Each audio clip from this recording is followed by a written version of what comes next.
Hello, and welcome to another episode of Upstate Archives. My name is Kristina. I'm a digital producer here at News 10, and each week I sit down with local experts to dig into the Capital Region's fascinating history. This week, I am once again joined by Kathy Sheehan, the executive director of the Hartklub Museum in Troy, as well as the City of Troy's historian and the Rensselaer County historian. You wear a lot of hats. Yes, we do. How are you doing today? I'm great. How are you? Thanks for having me. Of course. No, always a pleasure. Thanks so much for joining us again. Yeah. And we are going to be diving into a Capital Region staple, I would say, the Freihofer's Baking Company.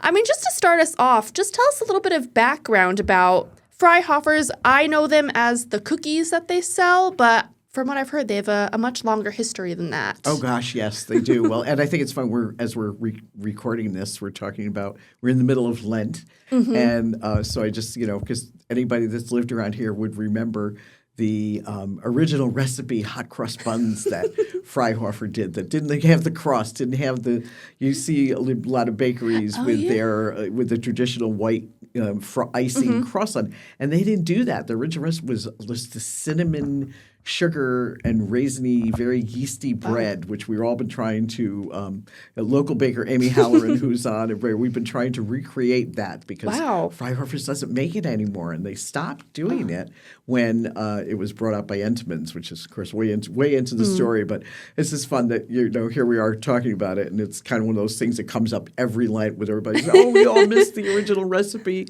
hot crust buns. That's so funny. It is, and they sold them thousands of them. That's crazy. Yeah. Wow. Yeah. A lost gem for sure. Yes, it was, Well, considering, they go back to here in Troy in 1914. Wow. They were actually from Pennsylvania. They were Charles Freihofer and his brothers, it was 1884. They started a bakery down near Philly, Philadelphia. And they said the rumor kind of was that they were working their way up to Canada for some reason on a trip, either looking for that. And they ended up stopping in Troy. And, they realized that, Troy was this incredibly busy city. We had about 76,000 people in the city at that time. And we were a huge, industries going on, particularly the collar industry, which employed mostly women. Wow. So you have a lot of women that were leaving the home, working in the factories. And, this kind of notion that we were baking bread just was going to go away. Right. And it did. We had around 1910, we had 43 bakeries in Troy. Wow. And within that time, within 10 years, that number immediately was halved. So people, while we had bakeries, and they were various, of course, all relating to mostly whatever immigrant group was here. So there was German bakeries and Italian bakeries and you had a kosher deli and then kosher, and all sorts of different kinds of bakeries that were going on. But you have this now mass producing, and you're going to be delivering bread. I mean, this was revolutionary at the time. Absolutely. Yeah. That's so crazy to think about just how, I don't know, I mean, women going into the workforce, that was something big that was going on at the time. Now we're delivering bread, that was something big at the time, and now that's just the way of life for us. Right. It really makes you think about, I don't know. I think where people look back and I think of during the COVID period when everybody went on the sourdough baking thing, because everybody was home, and you realize how long it takes to do that, just even the simplest thing, measuring out your bread and your flour and your baking powder and all that stuff. And when you're trying to do something like, create starter and things like that, it sucks up a lot of your time. Yeah. And at that time, women were working anywhere from, 12, 14, 16 hours a day, 6.5 days a week in a factory. You're not having time to literally make bread. And we have all these machines now, too, which they didn't have back then. We have our KitchenAids and our recipes online that have already been figured out for us. Right. That's crazy. Right, yeah. It's not like, my great-grandmother had her recipe that said a good sifter full of flour. Well, what is that? Is that a 3-cup sifter, a 5-cup sifter? But women in that time just, you had certain cups that you knew if you filled that was it. And so you just did that. And of course, obviously, women were still baking even when Freihofers came in. But this really does revolutionize it. And one of the things that they also did was size-wise. So they had something called the Stub Pullman loaf. Okay. Thinking of Pullman cars. Railroad travel was the heyday of railroad travel. And when you need to be able to fix, if anybody's ever traveled on Amtrak, and you watch the little kitchenette that they have there, everything has a tight space. And they'd have these long rectangular boxes that they could fit this bread in, and it would be very square. And you actually baked it, so it would be square. So Freihofer's comes up with their Stub Pullman loaf of bread. That's based on what would go into trains. But it also is very convenient because now delivering at home, you can stack up the truck, right? And they will all fit very neatly, and you can deliver 2, 3, 4 loaves of bread, however, depending on family sizes. Trust me, in that heyday, we had a lot of families that could have 6, 8, 10, 12 kids. It was not was not past the realm that you had that many kids in a household. And multi-generations too. You had a lot of families that were more than one-story house. So you have, grandparents and aunts and uncles and every, extended family that all lived in the same house. Right, absolutely. Yeah.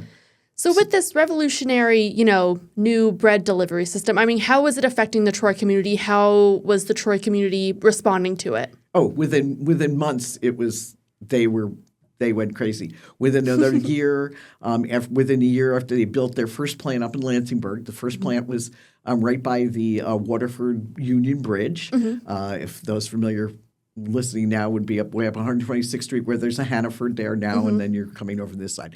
So that's where the first plant was. And then they went across the river in Albany. They built one. Then they built another one in Schenectady. So you had all 3 cities with plants running very soon after, within 2, 3, 4 years of them starting up in the Burg. Wow! But their first one was here on the east side of the river. Wow, that's crazy. County. Yeah. So when they began to expand the plants, did that mean they also expanded their operations into Albany and began doing bread delivery there? Yes. Yep. They expanded the bread. They started making. They were still making bread in Lansingburg, but they also then started making bread over in Albany, and so basically you had the bakeries in each of the towns where they would do that. Gotcha. And while it started out originally with just bread, they very quickly went into desserts. And famous chocolates with cookies that we all know, chocolate. And then there was a full array of other things that they had. They had oatmeal cookies, and they had hermit cookies, and a Dixie Pride cake, and a Louisiana ring, and these went on free, and little smaller size sheet cakes that you could get. And they would come. So in the morning, what you do, you got a wonderful plaque. You had a little window plaque that you had for your bread, and so you would put that plaque out in the morning, and they would know that based on your either past orders, they knew that your house needed 2 loaves of bread, and they would deliver that first. Later in the day, they would come back around with the trays, and they had this great 2-tier tray, and the delivery driver would come with the cakes and the cookies and all the other kinds of sweets and things like that, corn muffins and corn toasties. That was corn toasties, and they had bran toasties too. We started thinking about all the different kinds of things that they had over the years, and then that would be a different thing. And this was done on a horse-drawn delivery truck until they were automated. Wow. But they were using the horse-drawn trucks, and the horses. This is even the best part. These Freihofer drivers had a certain area, and the horses knew where to go. The horse would just kind of clop along and stop, and go along and stop, and then kids would come out and they'd feed them, their carrots and vegetables, and But this is also the era of a lot of homemade delivery. You didn't just have it wasn't just Freihofers. You had the milk companies. The milkmen would come to the door and deliver milk. The vegetable man. There was just in Troy alone. There was the Carey brothers, and they had one brother was in South Troy, one was in this basically the business district of Troy, one was out in the east side, one was up in Lansingburg, and Tuesdays and Thursdays here comes the vegetable man, and you would pick up your. And they did this kind of door to door, and everybody would go outside, and and then you have maybe the egg woman who was from out in in the Brunswick and Pittstown, and they came into town, and you had that delivered. So home delivery was not an unusual thing, right? But slowly, as of course supermarkets grew, then that kind of starts going by the wayside. But Freihofers held out till 1972. Oh, geez. For home deliveries. Oh, gosh, yeah. Yeah. Really? Oh, yeah. No, when I was a kid, yeah, I remember that, And we remember still, even though they gave up the horses, on Saturdays they used to have, a couple drivers with the horses that would go around, more for fun, and I think it was just kind of good, advertising. And most of it was not filled with bread things. It was filled with all the other sweets, and they would go up, and, and the driver might give all the kids, walking up, chocolate chip cookies and stuff like that, and but it was more of just a fun thing that they did. Right, absolutely. Yeah, great merchandise that they did, and they also jumped on the bandwagon and talk about advertising. They had a show. It was actually on WRGB. Chris was a long-time station here in the Capital District. And it was the Freddie Freihofer show. Okay. And so Freddie Freihofer had bedtime stories. They called them bread time stories. That's So clever. you would apply. You could go on and you could sign up, and if they picked your name, you got to come in. It was your birthday month, and all these kids would say they'd have maybe 15, 20 kids on each show, and he would do that. The kids all had a little Freihofer cap, and they'd all be dressed up, and they got a birthday cake, and they made regular birthday cakes, not the little sheet cakes. It was a round birthday cake. Wow. And then Freddie Freihofer would give the kids a pad. He goes, draw something for me. And so they would draw, these are like preschool kids. It was like 3, 4, 5 years old. Right. And they would draw something, and then he would turn it into an amazing picture of something. And they called them squiggles. And so when you left there the other day, you got your cake and your squiggle and your chance to be on television. Wow. And it was a big deal. It went on for, oh my gosh, they did, I'm trying to remember how many years they actually did the Freddie Freihofer show.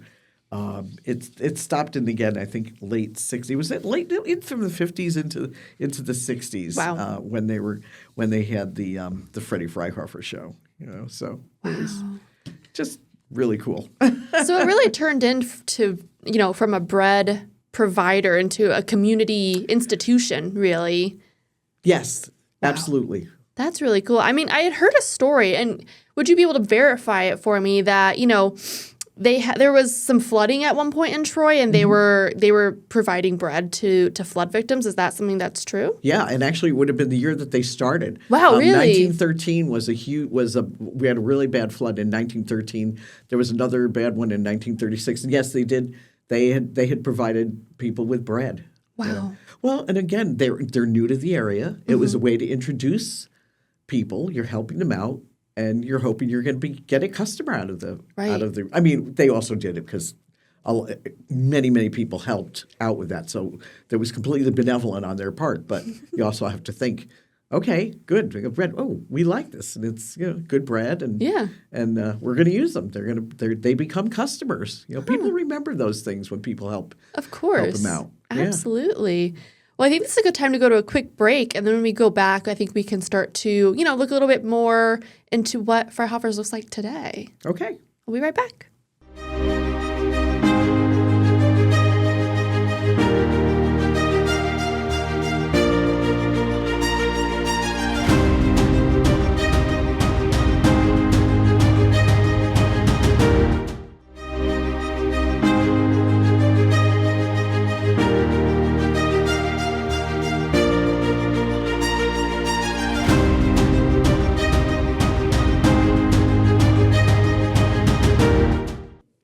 Welcome back to this episode of Upstate Archives. Today I'm with Kathy Sheehan. We've been talking about Freihofers, the community staple here in the Capital Region. So we're into the 1970s. That's when the last horse-drawn carriage delivery system, that's when it sort of teeters out. Let's talk about, the Freihofers that we know today. What sort of happened after the 70s and how did the company begin to transform? So they started bringing all their products into the regular stores. At the time in the 70s, you had, Price Chopper was Central Market then. They didn't change that until they didn't become Price Chopper until around 1975. Oh, wow. And then Grand Union was another company, the A&P, as well as the mom and pop grocery stores. So they started delivering to the stores, and they did the same thing. They had the bread, the rolls, and then all the other sweets that were with that. And that went on, it was I think 1989 or 88, somewhere around there when the Entenmann Company, which was based out of Long Island, bought the company. Okay. And they kept the Freihofer. Everybody was very worried about the chocolate chip cookies because that clearly is one of the famous things that Freihofers did. And so they tried to keep it as much as kind of the logo and the same recipe. They did drop the hot cross buns, however, a sore point for many of us. Oh, yeah. So then they picked up the other recipes and things like that, and then continued it. But then it's under the Entenmann's brand. Okay. Until in really recent years, now it's the Bimbo's Bakery. I think owns corporation now owns Entenmann's and what became, the Freihofer. So I've just been trying to find out where all the original recipes are. Oh, yeah. Yeah, that's the, keep digging, and there were some Freihofer family that were still around in the late 1980s and here, and then, but they didn't know where some of that went. Wow. And of course, some of it obviously probably sold. Some of the trade secrets would have been bought out by Entenmann's when they originally brought Freihofers. Okay, that makes sense. So Entenmann's and Freihofers are under the same company now. Yeah, and it was interesting if you got to know. You start to you go to college and things, and kids are coming upstate. I went to Hudson Valley first, and they're like, oh, we don't. Yes, Freihofers. We all have Entenmann's. So everybody got pretty provincial about Freihofers is up here and Entenmann's is downstate. Right. And then you kind of realize there were similarities between the two kinds of things that they were making. They had their version of a sheet cake and Freihofers had theirs, things like that. So it was, I think that transition was a little bit smoother than I think than probably people would have, thought about it at the time. No, absolutely. It was absolutely. a little strange having Entenmann's coming up to here, but right. Yeah. And I know it's still a little bit, I see online sometimes still a debate like, are Freihofer's cookies better or Entenmann's cookies? And I guess I'm partial to Freihofers because I grew up on those. But yeah, right. Yeah, as did I. So, go ahead. No, but I think it's just, and I think that everybody say, oh, no, we really are using the Freihofers. And we always say, no, it feels a little bit different. So as someone who, has grown up with, Freihofer's before it was under Entenmann's and then under Bimbo Bakery. Yeah, which is what it is still now. Yeah. Do you think there's a difference between the cookies now and then the cookies then? Oh, yeah. Really? I do, yeah. Wow. Yeah. Do you prefer them back? Oh, gosh, yeah. Yeah. Absolutely. That tends to happen, of course. Yeah. And so what do they offer now? I mean, you said the sheet cake, they offer the cookies. Do they still offer bread, correct? Yes. Okay. Yes, I think they Entenmann's still offers bread. It's funny because I don't usually I'm not buying of that kind of stuff too much anymore. Right. But it's funny how you don't see. Someone just asked that question the other day, though. They say you used to see in the store more of things like the little sheet cakes and stuff, and you don't see too many. They've narrowed that down, and I don't know if again there's other competition with things. I think it's kind of fun. You've got these other, niche bakeries, and of course, gluten-free bakeries and nut-free bakeries, and we have more. It just seems to be more local. I mean, Troy alone, we now have 2 bakeries in downtown that are gluten-free. Right. That's true. So maybe that we've kind of it's almost like we're coming full circle again. Right. You're getting not quite back to the home baker, but they're baking things on a much smaller scale and for a very niche audience that has gotten bigger. Right. Yeah. That's so funny how history works that way. Yeah, isn't it? And because of, of course, in Troy we have the farmers market now. So you have things like Placid Baker and Birch Bay Bakery and O'Malley's. O'Malley's and Birch Bay are the two that are gluten free. But Placid Baker's in Troy. But you've got three, and now here's the other big bakery that does have a lot of things that go through is Bellinapoli. Yeah, that's true. Bellinapoli's huge. And they came in here in the early 60s. So they've been here over 70 years. Right. And, they have a huge following with all of their products. Not only just, obviously the wonderful Italian pastries, but just the regular, their Italian bread, their rolls and things like that. So they're a big force in the Capital District. Right, absolutely. Yeah. And sort of on that note a little bit, I think it's really interesting because, like we have been saying, Freihofer's is a community staple here in the Capital Region.